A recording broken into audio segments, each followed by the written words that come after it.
I've titled today's sermon, Love That Transforms. And as we know, there are many kinds of love. The ancient Greeks named them such as eros, philia, agape. The mystics sang of them, the poets strained to describe them. And yet, for all our language, love remains the most powerful and misunderstood concept in our lives. So today I want to reflect on three forms of love that feel especially urgent in our time. Revolutionary love, divine love and love for the divine, and self-love. These are not sentimental loves, they are certainly not hallmark loves, and they are not easy loves, but they are loves that transform. So let me start by sharing some thoughts with you about revolutionary love. Bell Hooks said something quite profound.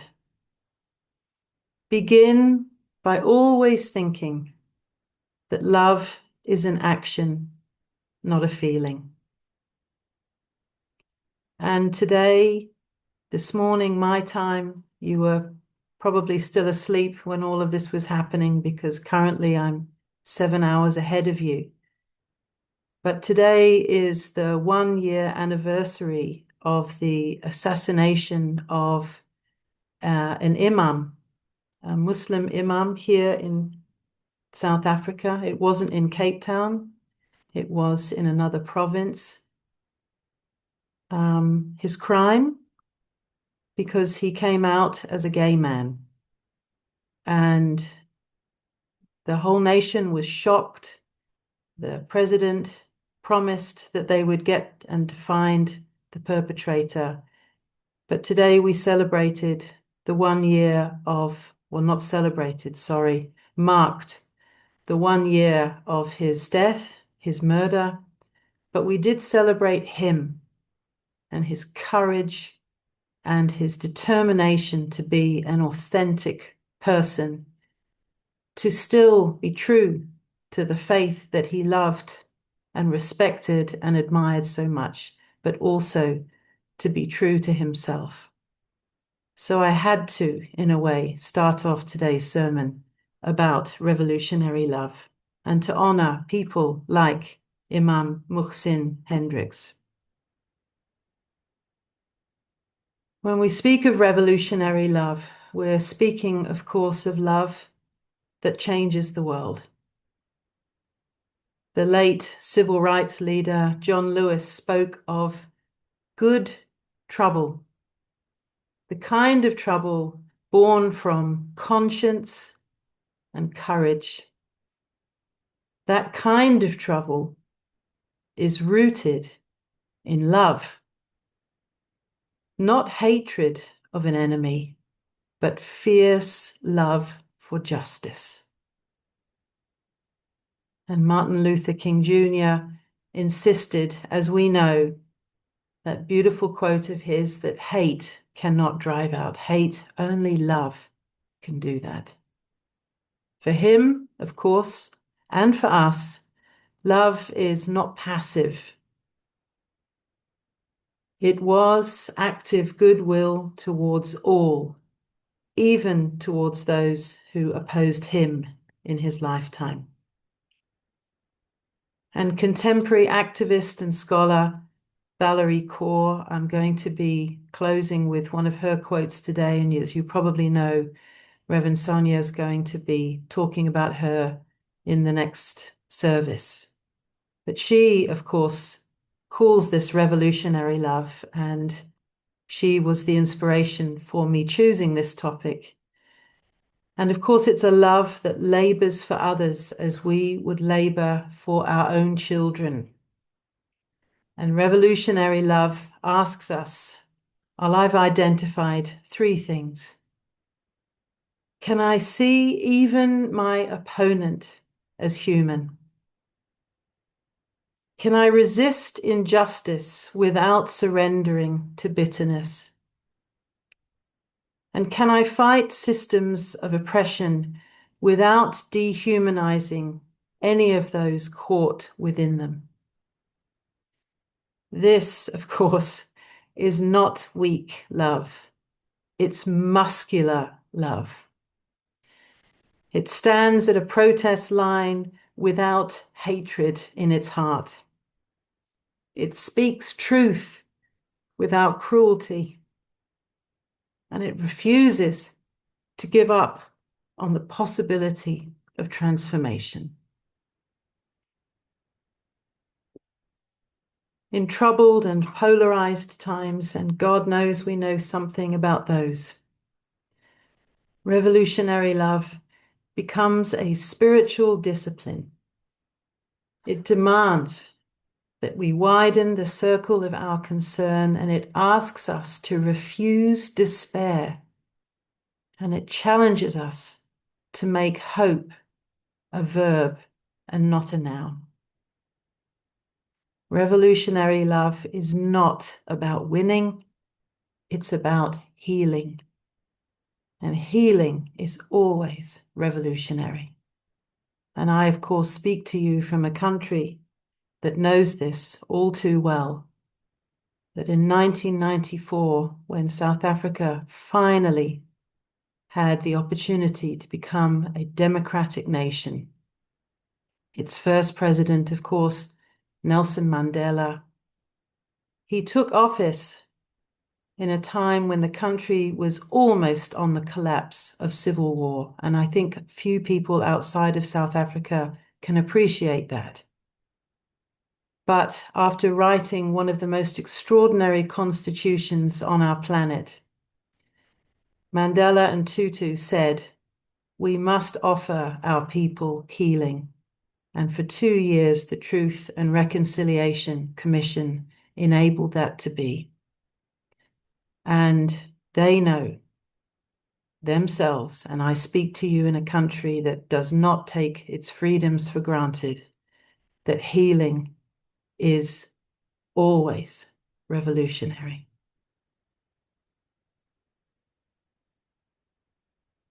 So let me touch upon now the subject of divine love and love for the divine. And for some of us, I realize that the word divine can feel comfortable, and for others, it may feel complicated. In Unitarian Universalism, we are not required to define holy in one way or another. But many spiritual traditions speak of a love that precedes us and a love that holds us and that flows through all things. In the Christian scriptures, there is an audacious claim that says God is love.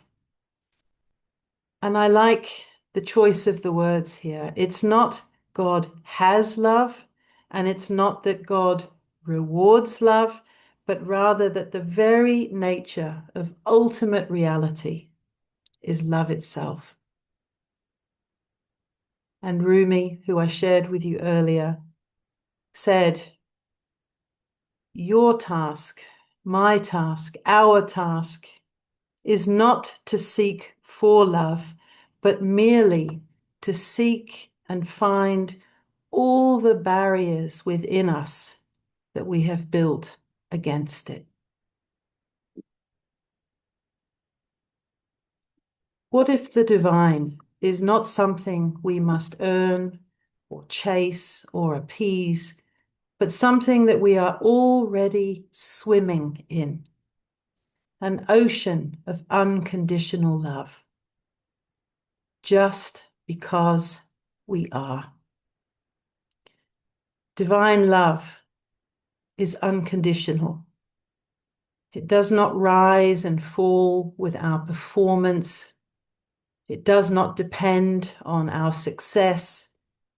It simply whispers, "You are enough. You belong. You are held." And then, of course, there is love for the divine, the turning of the heart towards mystery, I guess. And I think that that love looks like several things. Perhaps silence in the morning, tears that come without knowing why, awe at a night sky or a sunset or a sunrise, gratitude that catches in the throat, the longing of our souls, the leaning into questions even when we don't have the answers. Love for the divine does not require certainty. It simply requires openness. It's the willingness to be moved, to be humbled, and to be undone by beauty.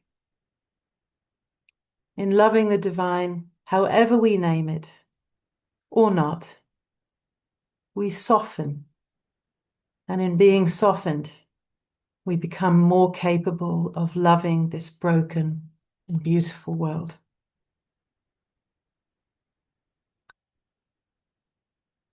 And finally, self-love. And in doing so, I feel that we come to perhaps the most understood love of all. It's not self-indulgence, it's not narcissism, but self-love is, as one person wrote, sacred responsibility. Many of us were taught, whether explicitly or implicitly, that somehow putting ourselves first is selfish, that goodness means self-sacrifice. But as we all know, and the older that we get, the more we know it, of course, we cannot pour from an empty vessel. And I love that the Buddhist teacher Thich Nhat Hanh taught that compassion must include ourselves. And if we treat ourselves with violence, with harsh self-criticism, or put ourselves under relentless pressure, even unforgiveness, that violence spills outward. Rather, I believe, self-love means speaking to ourselves as we would speak to a dear friend, resting when we're tired, and forgiving ourselves over and over again for being human and not perfect. It means recognizing that we too are worthy of the justice that we seek for others. And here is the quiet truth. Without self-love, revolutionary love burns out. And without self-love, love for the divine becomes self-erasure. So self-love, as we can see, is not separate from the other two loves I've mentioned. Rather, it sustains them. When we know ourselves to be worthy, we are less reactive. And when we accept our imperfections, we are more patient with others. And when we rest in our own belovedness, we do not grasp so desperately for approval or acceptance. So you see, self-love anchors us. So in closing, I'd like in a way to tie the three together in what I've thought of as a circle of love. And as I've said, they're not separate silos. If you put them in the same context, whatever that context may be, they actually form, I believe, a circle. Revolutionary love pushes outward. Divine love flows through and beyond. And self-love roots us inwardly. When one is missing, the circle breaks. And if you think about it, revolutionary love without divine grounding can become rage. And divine love without revolutionary expression has the possibility to become escapism. And self-love without outward concern can become isolation. But together, well, as Rumi's poem says, together they create wholeness. They make us resilient, they make us brave, they make us gentle. And perhaps what our world needs most right now is brave gentleness. So what might this look like in practice? Well, in closing, let me say this, that I think it means standing up perhaps for someone who has been marginalized, but doing so without contempt. Perhaps taking 10 minutes of our day to reconnect with whatever it is that we personally find sacred. And also saying no and having the courage to say no. And I speak to myself here very profoundly, to say no when our body and our spirits and our minds and our hearts need rest. It might look like forgiving someone. It might look like forgiving ourselves. And it might look like daring to hope. But love also knows that cynicism has never healed a nation. And fear has never built beloved community. And despair has never birthed justice. Only love has. Revolutionary love, divine love, and self-love. So may we practice all three, and may we be transformed by all three. And may the love that holds the universe move through us into this aching, waiting world. If you like this video, please like us on YouTube, subscribe to our YouTube channel, and click on the bell to be notified whenever we post a new video. Thank you.